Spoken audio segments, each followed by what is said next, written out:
I'd first like to acknowledge that this conversation is being hosted and recorded on the lands of the Yagara and Turrbal people. Sovereignty of this land was never ceded, and Women for Australia acknowledges the ongoing trauma caused by colonisation. We pay our sincere respect to Aboriginal elders, past, present and emerging. This land always was and always will be Aboriginal. Attendees, welcome, but please be advised that tonight's panel will contain some references to suicide and gender-based violence. Good evening, folks, and welcome to In Conversation with Women for Australia. My name is Jess Lane, and I am the founder of Women for Australia. We are an online political pressure point of 11,000 women and allies who want to see gender equity, climate justice, and integrity back in Australian politics. This election is about finding alternatives to the status quo. With so many incredible progressive women standing for election in 2022, we want to use our growing platform to advocate for these candidates. Tonight's panel is entitled Women for the Senate and features 3 outstanding candidates for the Federal Senate who wish to provide these alternatives to the two-party system. Our panelists are candidates for newly established minor parties or independent tickets, and they are making it their mission to put fairness and compassion back on the agenda this election. They are already hard at work campaigning for women's rights, meaningful action on climate, inclusion, integrity in politics, gender equity, and better support for our veterans, just to name a few. So without any further ado, I'd like to introduce our panelists for tonight. Our first panelist tonight is Jane Gilmore. Jane is an author, journalist, and experienced activist who has spent the last 10 years campaigning for women's rights and violence prevention. Her famous and endlessly clever Fixed It headlines have shone the spotlight on the misogyny and victim blaming that often permeates the media's reporting on men's violence against women. Fixed It is also the title of Jane's book, where her unique form of activism is explored in much greater detail. Now, in 2022, Jane is working on establishing the timely and desperately needed Women's Rights and Gender Equity Party, or RAGE with a silent W.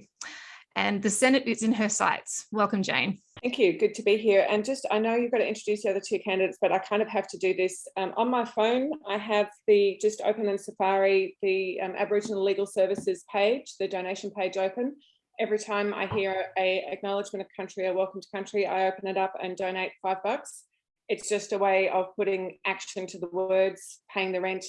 This is not my idea. This was something that Lydia Thorpe told me to do when I asked her what I could do that wasn't tokenism. So I just like, every time I hear it, I have to say that and encourage everybody else to do it if you can, and to continue also when you speak publicly to say that, pass the message on, let's make it a national movement. That is fabulous, and I'll absolutely do that. Thank you, Jane. Our second panelist tonight is Independent Senate candidate for Victoria, Susan Benedyka. Born and bred in regional New South Wales, Susan believes that her rural upbringing helped her to solve problems and bring about change when you truly listen to communities. Susan's 20 years of experience running a regional development company led her to positions in business, on boards, non-for-profits and community organisations, including, but not limited to, the Telstra Foundation, Charles Sturt University and the National Rural Women's Advisory Group. With her independent candidacy for the Senate, Susan is determined to represent the people of Victoria rather than any party. Welcome, Susan. Thanks so much, Jess. Our third and final panellist tonight is Senate candidate for the local party in South Australia, Julie-Anne Finney. The very definition of an accidental activist, Julie-Anne was just living a normal life 3 years ago when an unthinkable personal loss thrust her into the national spotlight. Now, Julie-Anne is using her growing platform to advocate for veterans, their families, and vulnerable Australians everywhere. I had the pleasure of meeting Julie-Anne and hearing her incredible story at a kitchen table meetup in Brisbane last year. She managed to fit our meetup in between supporting veterans' families at the Royal Commission and appearing on Channel 10's The Project that night. Welcome, Julie-Anne. Thank you, Jane. Jess, I'm sorry, Jess. Don't be sorry. Don't be sorry. All good. If your attack's going well, yeah. The format for tonight will be quite simple. I have a range of pre-planned questions that I've either written myself or collected from the Women for Australia group of our followers. Our panelists have received prior warning of the topics of the pre-arranged questions, but not the exact wording of the questions themselves. We ask that panelists try to keep their responses to the pre-arranged questions to around a minute each. I know it's not always possible, but just keep that in mind as we go through. We've only got an hour. Whilst certain questions, depending on the topic, may be directed at one particular panelist, I will give the other panelists some time to contribute to the same question should they choose to.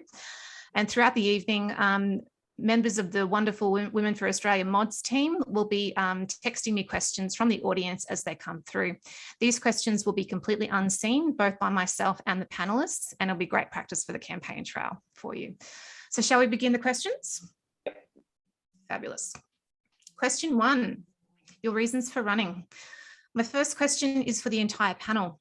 I wanted to start by gauging, in your own words, your own reasons for running in 2022. As we know, a record number of women are running for office this election, which is encouraging.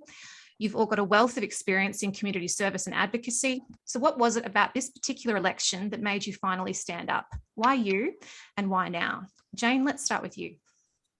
Why now? Because if not now, then when? And I mean, God, after the last 2 years, I could not sit on the sidelines anymore. It was just making me literally sick with anger, watching what was going on. And, you know, I've been writing about this stuff for 10 years and I feel like I wasn't getting anywhere. And so I had to get in and thought, well, I'm so sick of women being ignored by government. I am so sick of the gender divide, the gender economic disadvantage, the amount of violence that is done to both men and women by men that nobody wants to talk about, and the amount of legislation that goes through Parliament as if women don't even exist. And I thought, it's just time to do something about it, and I can't ask anyone else to do something I'm not willing to do myself. So here I am. It's fabulous. I don't know, I told Jane this before, but there are so many of our followers at Women for Australia are just so excited about what it is that you're doing, Jane. So congratulations. Thank you. Amazing. Susan. I can tell you that I was in the middle of the bushfires. So 2020, I had family in 4 different evacuation camps, and I went to a coffee, a catch up with Cathy McGowan, a friend of mine. We were sitting there and I was bemoaning everything and just so angry about what was happening. And then in typical Cathy style, and I can see that Ruth McGowan's online, you'll understand this, she actually said, well, what are you going to do about it? So that was it. I just really had to take some action. 8 months before, the fire commissioners had said to our government, this is going to be the worst summer we will ever have. We need to be planning for it now. Nothing had happened. We're seeing exactly the same going on when it comes to the floods. And you can also hear all the echoes that have happened through COVID, through all of these disasters. It's everybody else's fault, not this government's. And something's got to happen. Something's got to change quite dramatically. Absolutely, absolutely. Julianne. So I started this, like you said, accidental activist. My son passed away 3 years ago. And to be totally honest, I thought I was unique. And I found out that there were hundreds of me. That was really distressing. But I thought naively that I would go to the government and say, look, we need a Royal Commission. Veterans have been fighting it for it forever and we need it. It was as simple as the Prime Minister writing a letter to the Governor-General and asking for the Royal Commission. It was simple, but it was more than a 2-year fight. And he wrote it, you know, he wrote the letter to the Governor-General under extreme duress. He did not want to do it. And I'm still fighting that same really simple things that the government can do for disadvantaged people or people that are in trouble or dying. The really simple things that just don't get done because we're always fighting politics, power, prominence and money. And we need to come down to the grassroots and make sure that poverty is eliminated as much as possible and that we start a trickle-up economy rather than a trickle-down. There are too many people that need looking after. Oh, absolutely. Absolutely. There's a lot of nodding going on Yes. the panel. Question 2. My second question is for Susan Benedyka. Susan, we're seeing more and more independent candidates, particularly women, running for office this year. Independents have had some pretty significant success in the House of Representatives over the last election cycle. The Senate, on the other hand, not so much, as it presents its own unique set of challenges. So my question is, what has been your experience running as an independent in the Senate? So I'll go back. I was one of the 12 that sat around the table and formed Voices for Indi. And we wanted to do politics differently. We really wanted to engage community. We wanted to change the way things were. And I think it's a job half done if we don't do that in the Senate as well. So when I made the decision to run, I started investigating how it was possible or whether it was possible for an independent to get up. And there are very significant barriers. Parties have made it very hard for anyone to get into the Senate other than those in a party. There is an above the line and below the line. Above the line is what over 90% of the population do, and that's they put one in a box that's for a party. Below the line is when you vote for individuals. And so what I'm hoping to do, and I'm doing it with Voices for the Senate, is create a pathway, a vehicle, so that independents can get up, whether it's this election or whether it's elections in the future. But the only thing that binds that party is actually values. So the policies come from listening to the electorate and representing the electorate. That party may or may not get registered in time. It's a race for the line, but we've got to find a way for independents to get up into the Senate. The support has been superb, so that's not lacking. It's just the ability to get past the structural difficulties and create a vehicle that will get independents up. Absolutely, absolutely. And full disclosure, I'm on the executive committee of Voices for the Senate, so it's been a really good experience to get to know all the things that they're doing. And it's a really clever idea, and I love a good strategy. So I really hope it works for you, Susan. All right, my next question is for Jane. Jane, much like Kim Rubenstein in the ACT, you've moved to appear above the line in the Senate by registering the Women's Rights and Gender Equity Party, or the WRAGE Party with the silent W, which I just love. Could you tell us a little bit more about your party's platform and how you hope to make a difference for women and gender equity in Australia when elected? Yeah, thanks, Jess. That's one of the reasons that I wanted to run for the Senate, not the House. While they do similar things, it's a very different function as an independent. As an independent in the House, you're managing the government. That's for them to deal with. In the Senate, it's about reviewing the legislation. And because so much legislation just completely ignores the fact that women and their children exist in Australia, to be in the Senate and to be able to say, well, hang on, how is this going to affect single mothers? How is this going to affect women working 3 minimum wage jobs to pay the rent? How is this going to affect women in the gig economy? How is this going to affect older women? Because we know that all those groups are deeply vulnerable. What is the effect on First Nations women? And have you asked them before you put this legislation together? That's the kind of stuff that you can do in the Senate. So while the general platform is women's rights and gender equity, and I mean all of those things, because it's not a party that's aiming to form government, I am not going to knock Morrison over and become the next Prime Minister.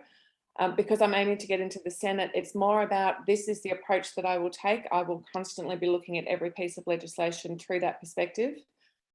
It's more about letting people know that, because it's not that I will be intending to bring up any legislation. That I will be looking at every single piece of legislation that goes through the Senate and saying, what effect is this going to have on women and on all women, not just the sort of women that parliamentarians know. Absolutely, absolutely. My next question is for Susan. Oh, not Susan, sorry. Susan.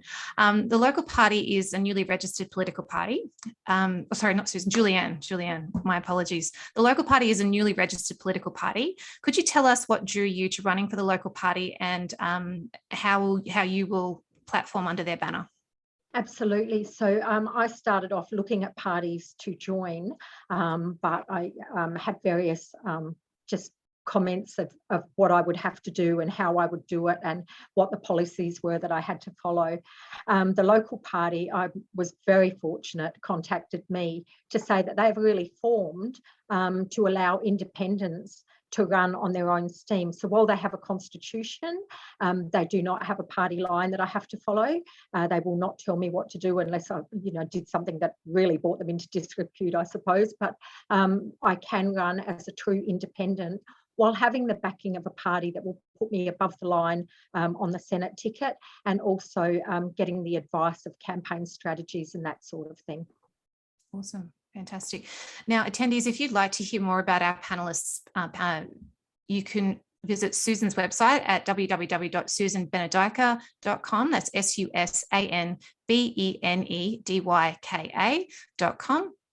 You can visit Jane Gilmore's website at www.janegilmore.com. That's Gilmore, Gilmore, not O-U-R. And if you'd like to visit the local party website, it's www.thelocalparty.net. My next question is about diversity, representation, and good allyship, which are all very, very important. I asked a similar question to the independence panel that I hosted in December last year. And whilst it's wonderful that such a large portion of the candidates this election are women, there is also a fairly obvious lack of diversity from the women that we're seeing running.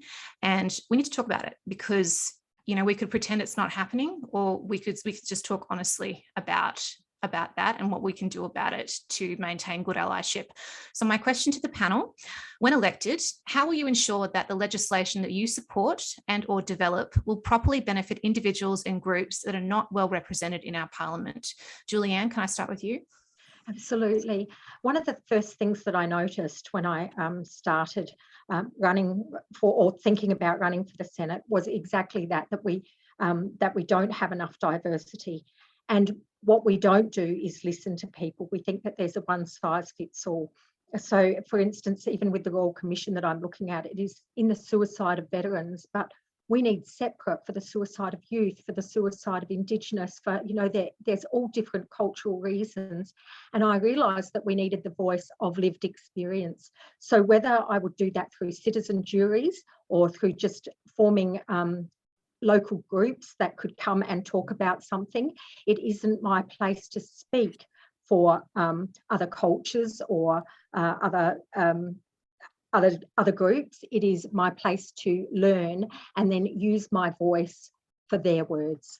So that's how I intend on doing it. And so I certainly don't know everything. There is a lot for me to learn, and I definitely want to hear their voices. Thank you. Thank you, Julianne. Next, can I hear from Jane? Yeah, look, I think it's also important to talk about why it's mostly white women running as independents in this election, because I've talked to a few of the women of colour I know, and one of them laughed at me and said, could you imagine what would happen? I'm a black woman. If I created a party called WRAGE and ran for the election, she said, I would be hounded out of the country. She still remembers Yasmin, that's... no women of colour forget that. And she was saying it's not just about the fact that women of colour won't run, it's that the risk to them of doing so is so high. And that's part of the reason I think that they're not there. And she said to me, honestly, the other reason is that racism in Australia still exists so much that I haven't got a chance of getting elected. And I think she's probably right. So the fact that those two things exist mean that it is just that much harder for women of colour to do this. And I think one of the things that we need to do is to be able to say, okay, well, that's going on. So I am going to talk about that. I am going to bring that up. I am going to start pushing people on that. And part of the responsibility, I have that privilege of being able to start a party called WRAGE and not be too worried about the reaction, is to be able to use that and then say, okay, well, if I get in, the next person I bring in will be somebody who's not another middle-class white woman, because we've got enough of them now. That is very true. It's important to not pull the ladder up behind you. Exactly. Absolutely. Yeah. Susan. Sorry. No, it's all right, Susan. Exactly the same thing is that we have to be gate openers, not gatekeepers, and that there is something about being an older woman. I've got a career behind me. I don't have to go for a career. I'm not trying to raise a family right at the moment. So there is a period in time that you do get a certain leeway. And I'm in that period of time. And I think when you look at some of the other women who are running as independents, you'll see that they're secure financially. They don't have those absolute concerns of just surviving and existing, and they can get beyond that. But we have to say, who are we not seeing around here? And as Julianne said before, and certainly Jane, the work of the Senate is done mostly through committees and inquiries. We have to say, who are we not hearing from? And we have to deliberately ask for both the expertise and the lived experience and make sure we're hearing that. And so that's part of that question's part of the gift, is to be able to go in there and say, I know that I'm not representing every single woman in Australia or every single person in Australia. Who am I not hearing from? Who are we not representing? And how do they have a voice? Not to how do I speak for anyone else, but how do they have a voice and how do we platform that voice? And that goes right across the Pride community. It goes across people who've been in Australia for a short period of time, who've been in Australia for a longer period of time, for First Nations people. We've got to have, in the long run, a parliament that looks like us, that looks like the makeup of Australia. And this is one of the ways, is to get in and change it so it is much more representative of who we are.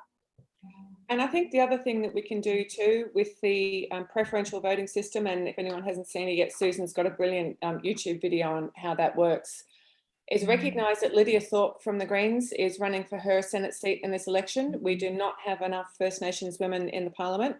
The one thing that we can all do to absolutely put our money where our mouth is say, okay, you've got a preference, put me on one of your 6 preferences, but put Lydia on there as well, because that helps all of us. And it is really important to keep those voices in the Senate. Absolutely, absolutely. One of the things that I must point out that Lydia has done is running a deep ticket. So in the Greens ticket for Victoria, it's all Indigenous people. And I think that is absolutely brilliant, and I really applaud that. It's saying not every single person on that ticket is going to have a chance to get into the Senate, but it's actually saying there's diversity, there's what we need to see, and we need to see more people being represented. Yeah. And also, I mean, in addition to that, she is a fierce and smart and outspoken senator, and that's exactly the sort of person that you want in the Senate. So there is no reason to not give her a preference. And while we can't tell people what to do, I'll be strongly encouraging anybody who votes for me to vote for Lydia as well. Absolutely, absolutely. We've got a few attendees coming in a little bit late. I do want to apologise if the Humanitix link didn't work. We had some issues with that last time we ran a panel, and I will be providing that feedback to Humanitix directly. So I do apologise. And I do want to just reiterate that this conversation is being recorded, and we will be posting this on our platforms and as well as our YouTube channel, so you won't miss out. If you have questions that you'd like me to pose to the panel at the Q&A section in a little while, please put them in the chat and we'll try to get through as many as we can. My next question is about climate justice, and it's for the entire panel. It's no secret that much of this election will focus on taking meaningful action on climate. Both major parties, but particularly the Liberal National Party, have disappointing policies and attitudes when it comes to addressing climate change, and community independents are adding some much needed pressure in this area, which is great. Add to that, Australia has had a devastating 2 years of natural disasters, and as we speak, much of the East Coast is literally underwater, and we do send our love and our thoughts to everyone affected by the recent floods in Queensland and New South Wales. My question to the panel: when elected, how will you hold the government, whoever that may be, to account on climate? Susan, can we start with you? This is one of the very, very reasons that I'm running. It is absolutely essential that we take action on climate. We've got a good bill that's sitting right at the moment in that it's not being debated, and that's a bill put forward by Zali Steggall. Our role in the Senate is to create that debate and open it up. And if that can't get pushed through and actually get debated in the House of Reps, then we've got to make sure it's debated in the Senate and then goes back down. So it's looking at really good legislation that's already been drafted, and Zali's is exceptional legislation. It's following that up, and it's making sure that we really take action and not take any whitewashing of this. You can't just wash over it and say, look, we'll fix that up later. We've got to, I heard on the news tonight, we've got to build more dams, is what the Prime Minister's saying. That is not what we've got to do. We've got to stop absolutely polluting the environment and creating the problem in the first place. Absolutely. Absolutely. I agree. Julianne, let's over to you. Well, for starters, I don't think anybody wants to live on a WRAGE dead planet, and we have to realise that these stunts in Parliament, this is coal. Are you afraid of this? Yes, I am. So I've been watching First Nations people with country, and they've given us advice on being prepared for fire and no fracking in the Northern Territory. And I'm not sure what I'm missing, but I don't understand why we are continuing to open coal mines to begin fracking for the first time in the pure waterways of the Northern Territory, only to be stopping it to reduce our emissions to net zero by 2050. The time to start doing something is absolutely now. And I think that numbers do that. And I have that belief simply because when I was talking to you before about the Royal Commission, something so simple, but we got the numbers, we got the veterans. And I think we need to really let governments know, just as I hope we let the government, our current government, know that we're not putting up with this, you're gone. And we do the same again for the next government. We don't put up with what Australians don't want. If we don't start looking after the planet today, rather than by 2030, the way that it's formed at the moment, I can see the government of 2049 absolutely panicking to get to net zero in a year. We have to be doing things now, and we have to be not making our targets, we have to be beating them. And that's shown in the very recent disaster that is the floods. We have to be making the changes today before this election even happens. They should be happening right now. Absolutely. Jane. I completely agree with everything that Susan and Julianne said, and underline all of that we need to have all those voices, and we need to have the experts, the people, First Nations people, we need to have scientists, experts on living on land, and we also need to be talking about long-term replacement. How do we replace a fossil fuel economy with a renewable economy that provides jobs and a quality of living for everybody? But the other thing too that I think we need to do that is actually part of this is legislating on lobby groups and donations, because that's a lot of the reason, both the Susan and Julianne were talking about, well, why is this idiotic stuff happening or not happening? That's most of the reason why, is those lobby groups and those donations. I mean, you can go to a Liberal Party dinner for what, $12,000, $15,000 or something, and it's chock full of mining magnates. So getting rid of that kind of thing so that even the political parties themselves are no longer beholden to the people who make money from fossil fuels, even that would make a difference in being able to get the kind of legislation that we need, comprehensive legislation that covers water management and ecodiversity and and the reef and the forests in Tasmania and everything in between, and the fracking in Northern Territory that Julianne was talking about. It needs to cover all of that. And we can't do that if all those special interest groups have got too much power over government. Absolutely. So maybe we can do it. It's just going to be a lot harder and take longer, and we haven't got time. Absolutely. I was talking to someone today who said that we're so caught in the fear mongering around job losses and all of these really sort of small arguments that were able to sort of really get up last election. And it's really important to start telling the story about what Australia is going to look like when we achieve all of these things. And, allowing ourselves to feel excited and hopeful about doing things a different way and doing things in a better way, and what that looks like. Giving people a reason to be excited and hopeful is a really important thing in this particular issue. Would anyone else like to add anything before we move on? Definitely. I've just been reading the book by Saul Griffith, and really making sure we can be a leader in the renewable economy. And we can, that's that hope, that's excitement, that's energy. I've worked with communities in Queensland, for example, in the coal belts up in Queensland, where they were facing automation in the industry. And it was like, well, what do we do to get in front of this? And then part of that discussion became, what do we do when there's no longer coal mining? And the excitement about the future that could be created was palpable. It wasn't about the fear of the job loss immediately. It was, what do we do to transition? How do we be part of that renewable future? How can we create a much better future? That's what I want to be seeing, is those sort of discussions rather than the fear-based discussions. Oh, absolutely. Everything is just so mired in fear these days. It's very frustrating when you want to have a really good discussion and a hard discussion, because when you're having hard discussions, things are going to come up, but you've got to push through those and get to the hope. And that's certainly what I'm feeling a lack of. Right, my next question's a doozy, so we probably will spend more than 1 minute responding to it, and that's perfectly fine because it's something that is really the core of what we talk about in Women for Australia, and that's women's safety. The next question is specifically for Jane, but I'm going to let the other panelists chime in because I think it's really important that we talk about this. Women's safety has been a major issue in Australia for the longest time. As many of us know, one woman is murdered at the hands of a current and former partner in Australia each week. This is not the only troubling statistic. Over the last 15 years, Australian women have slipped further and further down key global indexes on economic participation and opportunity, health outcomes, and political empowerment. This is in stark contrast and startling contrast, really, to our educational attainment, which remains at #1 in the world.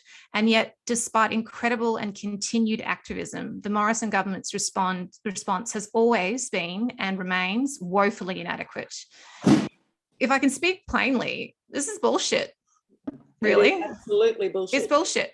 And, you know, Jane, your platform focuses on women's safety and in particular women's economic safety, which is something we don't talk about enough. So I absolutely applaud you on that. We talk about it a lot in our sort of Women for Australia circles. So my question, how will you ensure that the government targets and improves the economic status of women? And how will these measures ultimately make women more physically safe? Okay, so I've got more than a minute to answer this, right? Because that's something go for gold in a minute.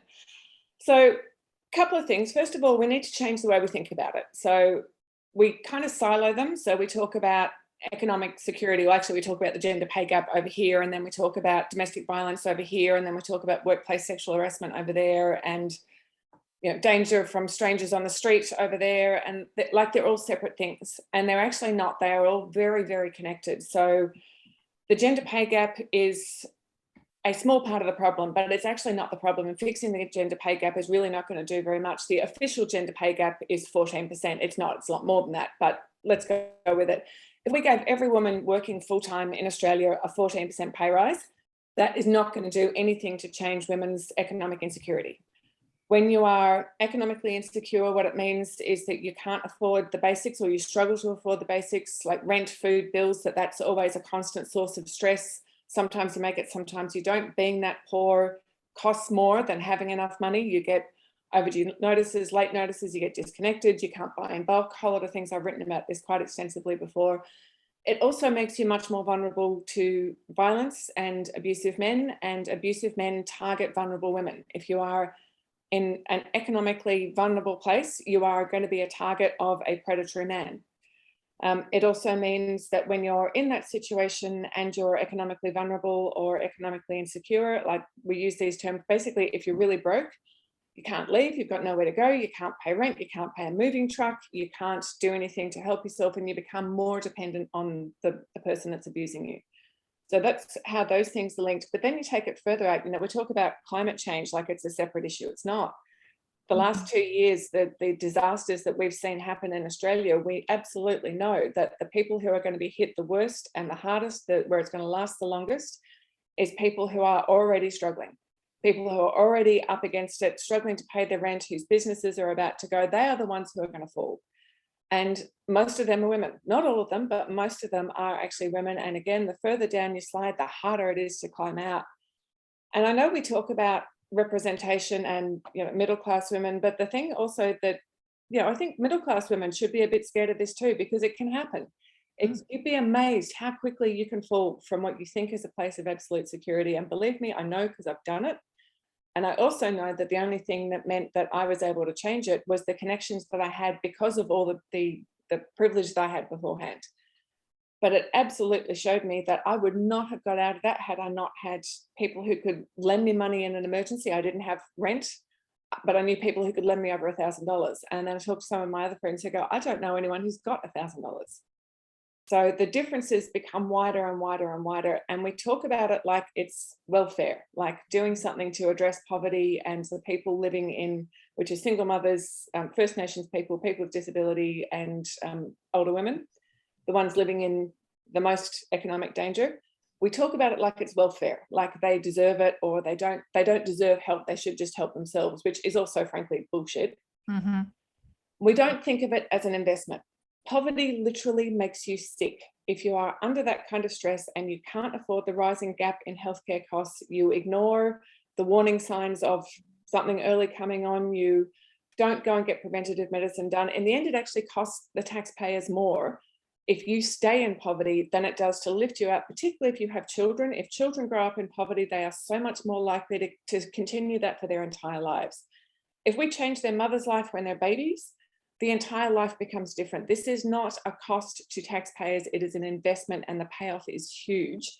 And if we keep thinking about it and talking about it and focusing on it from that perspective, then suddenly you've got a completely different landscape. Suddenly you're not talking about the gender pay gap for corporate women trying to break through the glass ceiling. And it is a genuine issue for those women, and I'm not disparaging it.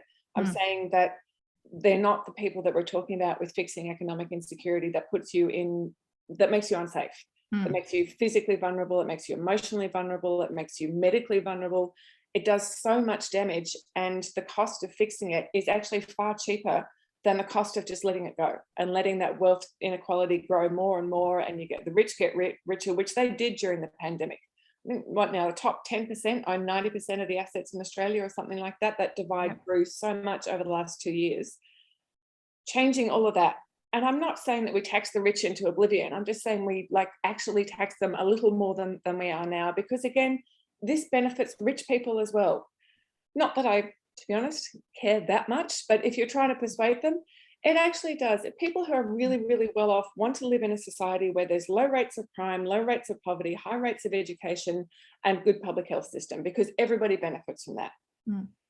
Nobody loses out of this. An extra 1 or 2% on your tax, actually taxing companies that send all their millions overseas, actually spending money properly instead of wasting tens of millions of dollars on creating a logo that looks like a dick. Yeah, okay. I wasn't sure if we're allowed to go there on this one, but yeah, the making a dick logo for the Women's Network. I mean, come on, that's what we need to spend money on. Again, this is bullshit. We actually need to spend money on the things that are really going to make a difference. Okay, rant over, I think. And Jane, the way you've framed that story, it gives me hope. And that is absolutely the way to talk about it, is everybody benefits. This is not welfare, this is investment, and these are the outcomes that we're going for. That is something that I think everyone should get behind. Absolutely. Susan, would you like to add? A couple of things I'd love to add is that we had a social experiment during COVID. And that's when we paid people a decent amount of money. There was the job seeker extra allocation. That meant that people actually could breathe again. So if you think of Maslow's hierarchy, they weren't so worried about the roof over their head. They could invest in food. They could buy that pair of shoes. And the studies that have been done are showing that people actually had headspace then to go and look for more secure work, not to chase the 3 jobs that they already had, but to try and do things that lifted themselves out of that awful bind. Second thing I'd like to say is absolutely, Jane, there are women who fall into poverty at a time of their life when they've thought they've had, they've raised their families, their marriage breaks up, suddenly they're without, and they haven't got that long-term security. We've got a whole rising generation of older women who are now impoverished, who are insecure. That is just not on. And the third point was to follow up on the domestic violence.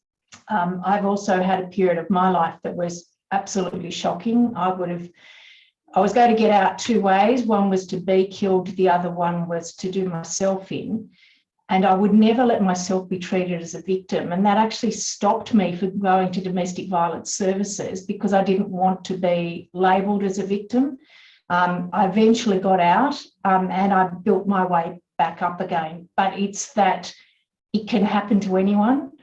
We've got to work out what we do about it and how we treat people with dignity. I've been in various leadership positions. I've been to women's refuges, and I always felt that there was a judgment, not from the staff, but almost within the system about, look, I've ended up here, and people blaming themselves.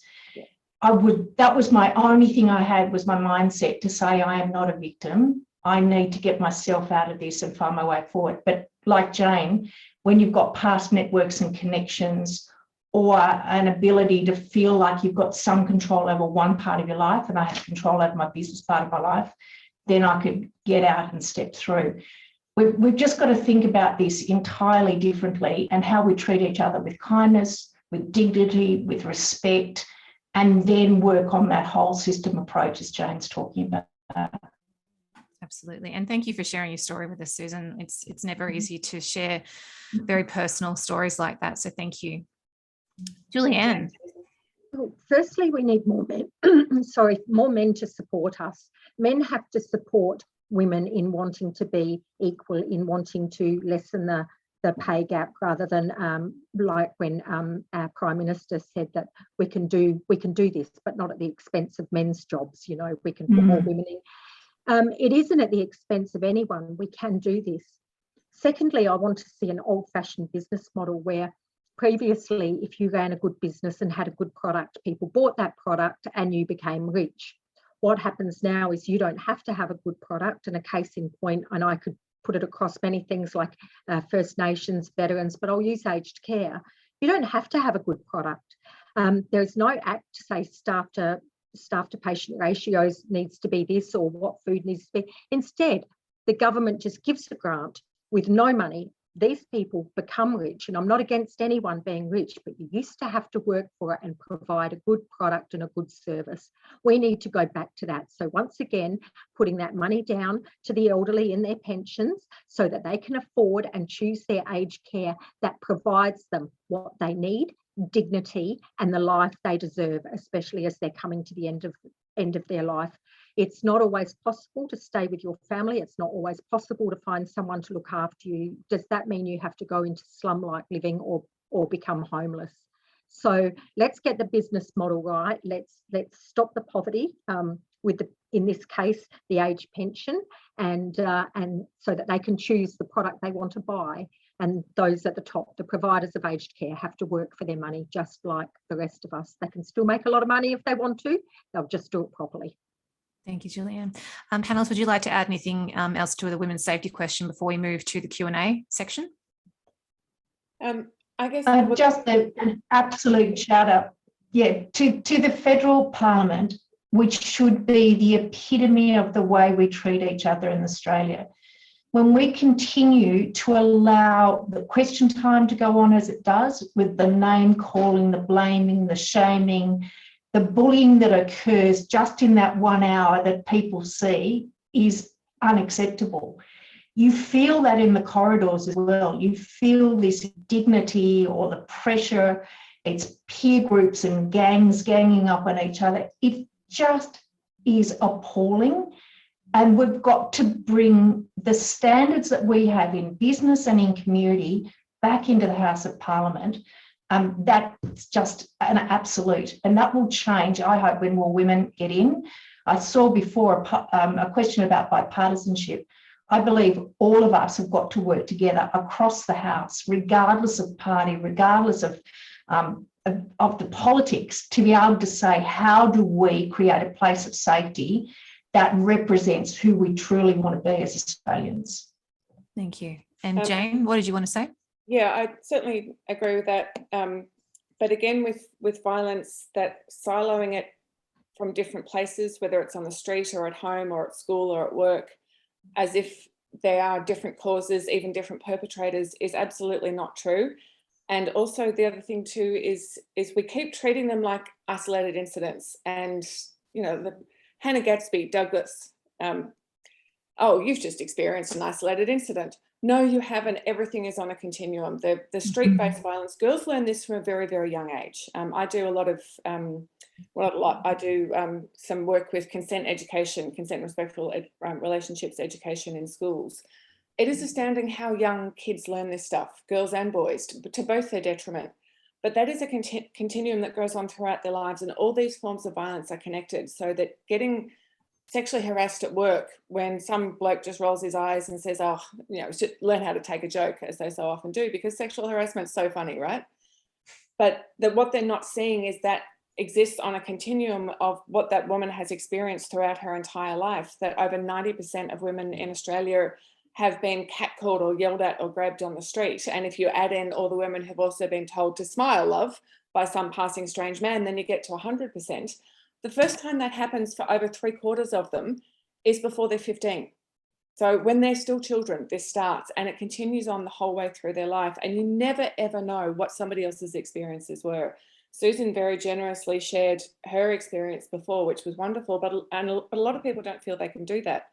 So you don't know who's sitting there listening to a joke with the how many victims of it and also how many perpetrators.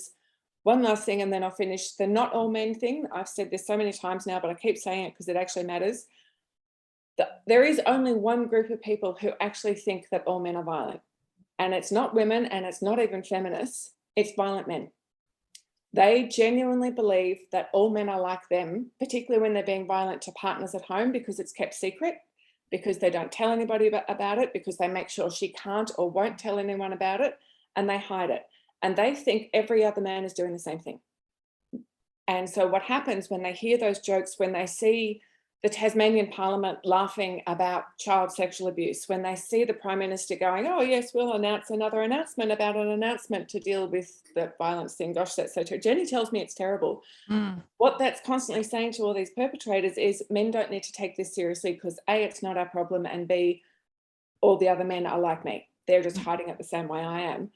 So what we need to do is actually, again, tear down all the structures, change the way we talk about violence, change the way we talk about the perpetrators of it. I can reel off statistics for hours about what I know about the number of women victims.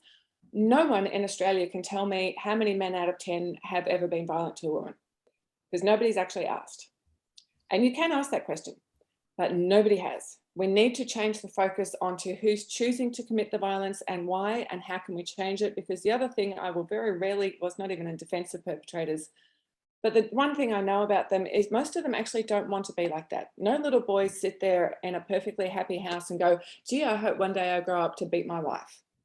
You know, this is not the aim that they want to be. They know it's shameful, even if they don't really believe it. So finding a way to be able to change that for everybody means talking to the people who do it, talking about why they do it, and talking about what we can do to change it. Absolutely. And that has to happen now, not when the current bunch of 5-year-olds are 50, right now, in the same way that climate change action does. Yep, now, not after breakfast, now. Right now. Absolutely. Right. Absolutely. I am a bit conscious of time, so we do have to move on to the Q&A. I know there's the attendees have got some good questions here, and I want to get through at least a couple. So members of my mods team have been managing the tech tonight and sitting on the chat. These questions are completely unseen by our panelists and have been sent in by people here or from the Women for Australia group. Nicole asks, as a member state in the UN, the Universal Declaration of Human Rights applies to us and should inform our domestic laws. In Victoria, we have the Charter of Human Rights that underpins our lawmaking. How does the panel feel about the development of a national human rights charter? How about we start with you, Julianne? Absolutely. I think human rights needs to be in everything. And one of the places I'm in at the moment is defence, where members are seen as assets. And when they become unserviceable, they are discarded just like any other asset. And the human rights are totally forgotten.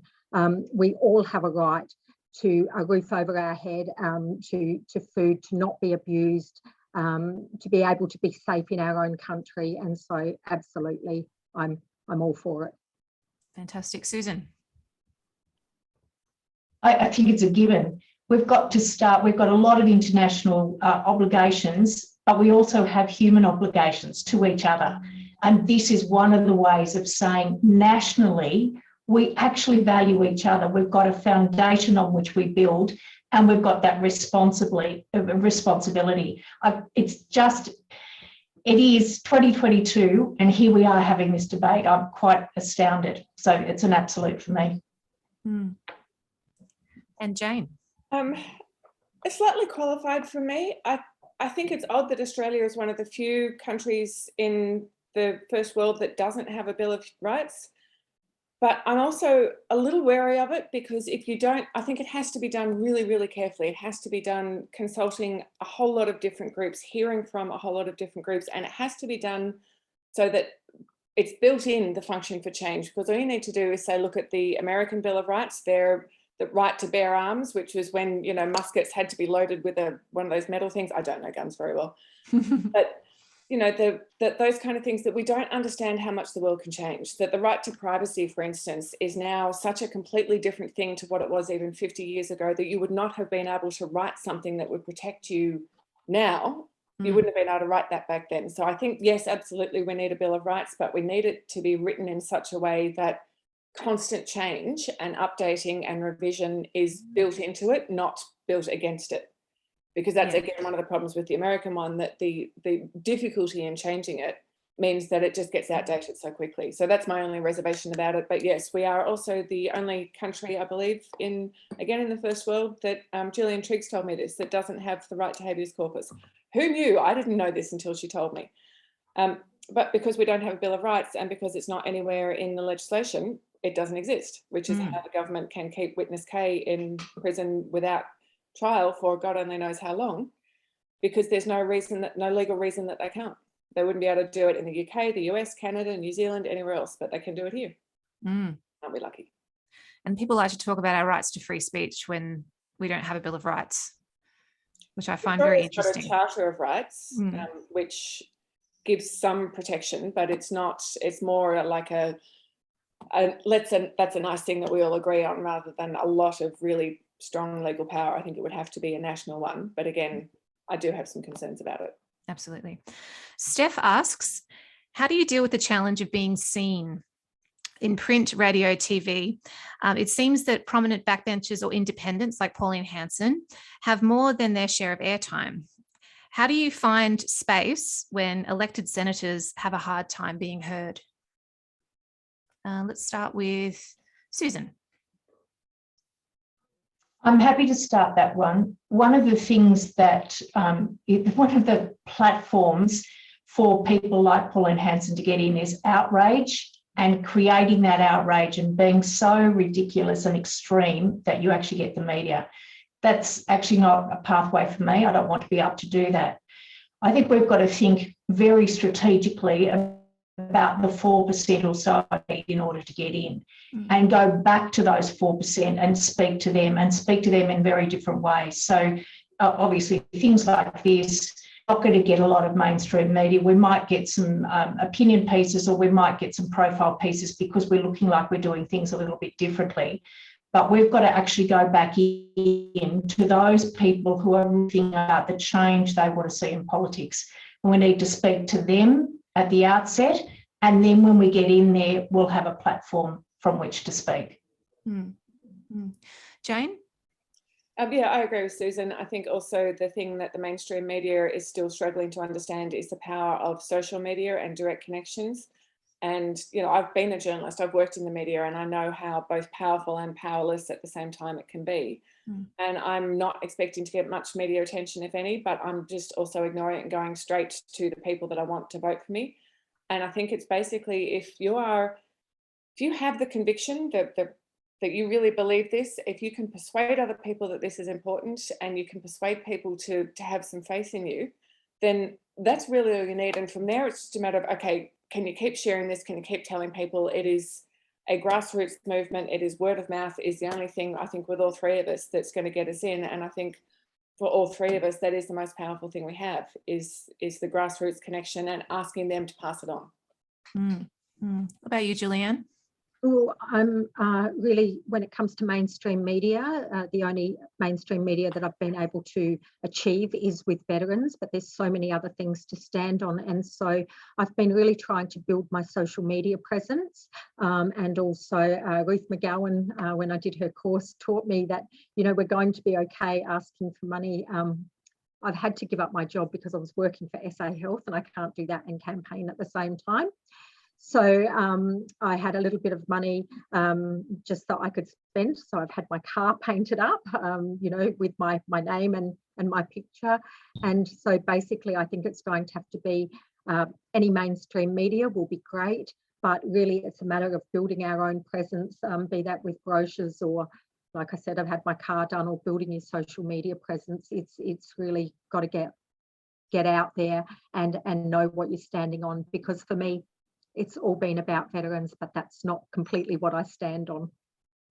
Absolutely. We've got a bit of political royalty in the audience tonight. Hi, Ruth.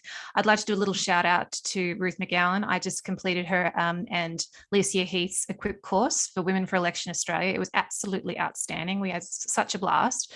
So if you are thinking about running for office or supporting someone who is, check them out because it's absolutely worthwhile. And Julianne, you were saying the same thing before we got started, weren't you? Absolutely. I did the course and it was great to get started. I mean, when you come from being just what you say every day, and all of a sudden, what do I do? And so it was a great starter to know where to go. Absolutely. I've got one last very quick question for all panelists, and this is from the Women for Australia group. I think it's a good one. It's the dreaded F word, feminism. This term has been so successfully tainted, particularly by the far right. Some women in public office shy away from using it freely. My question, and it's a yes or no question, do you consider yourselves feminists? Jane? Absolutely. Sorry. Yes, to prove it. Yes, absolutely, 100%. Absolutely. So can I get some thumbs up from our panelists if you're feminists? Damn straight. Fantastic. And a feminist from the 70s, and even my son calls himself a feminist, not even. My son also calls himself a feminist. This is something we've really got to do. I feel that we're our generation is looking back now and seeing the Grace Tame, Brittany Higgins, Chantal Contos, and seeing what they're saying, that we can no longer put up with it. We thought we made great strides through the 70s and into the 80s. By the 90s, I was already in a chair, and I think even though I was helping other women, we've left people behind. So we've got to do a lot of catch up, but we've got to do it with that really strong, positive feminist energy. Absolutely, absolutely. Oh, I'm so excited. It's going to be such a great election campaign. I'm so excited to see what you all do. I finally wanted to mention before we leave tonight that Women for Australia is taking donations to help campaigns like the ones you listened to tonight, with strong plans to address gender inequality. We are a small team of volunteers. We do not pay ourselves any money from our donations. They simply cover our costs and enable us to facilitate future events and projects. If you like what we're doing and would like to support us and these candidates like the ones you've heard tonight, please visit our website on www.womenforaustralia.com.au and donate today. We thank you absolutely and sincerely in advance for your support. If our panel has raised any issues for you tonight, please know that help is available. You can call Lifeline on 13 11 14 or Beyond Blue on 1300 22 46 36. I think we'll have to leave it there tonight because we are perfectly timed, which is excellent. On behalf of Women for Australia and all in attendance, I'd like to sincerely thank our panelists, Jane Gilmore, Susan Benedyka, and Julianne Finney. Thank you for all your incredible and inspiring work that you are doing. We are so excited to follow your campaigns and give you our support. I'd like to also acknowledge and thank my mods team for their tech and emotional support. I absolutely could not do this without them, so thank you. Our next panel in a few weeks' time, we will feature a range of candidates from the Greens and other small parties. As the election approaches, we will do some one-on-one interviews with candidates for our Women for Australia podcast, which will launch very soon. And you're absolutely welcome to come back and do our podcast with us anytime. Until then, my name is Jess Lane, and I want you to know that it's not rude to talk about politics. Talk about it to everyone who will listen to you. Talk about it to anyone who won't listen to you. Follow political commentators. Read a variety of news. Take a really long, hard look at the state of our country, our world. Think about the very last place that you want your vote to land this year. Every number on that ballot paper needs to send a message to Canberra about how you feel. But most importantly, think about the most vulnerable person you love and vote in their best interest. This election is far too important. Thank you. I thank you again, panelists, and good night. Good night. Thanks very much for having us, Jess. Pleasure. Thank you, Jess. Bye, Julianne. I love watching everybody disappear. Good night. Good night, everyone. Nice to see you.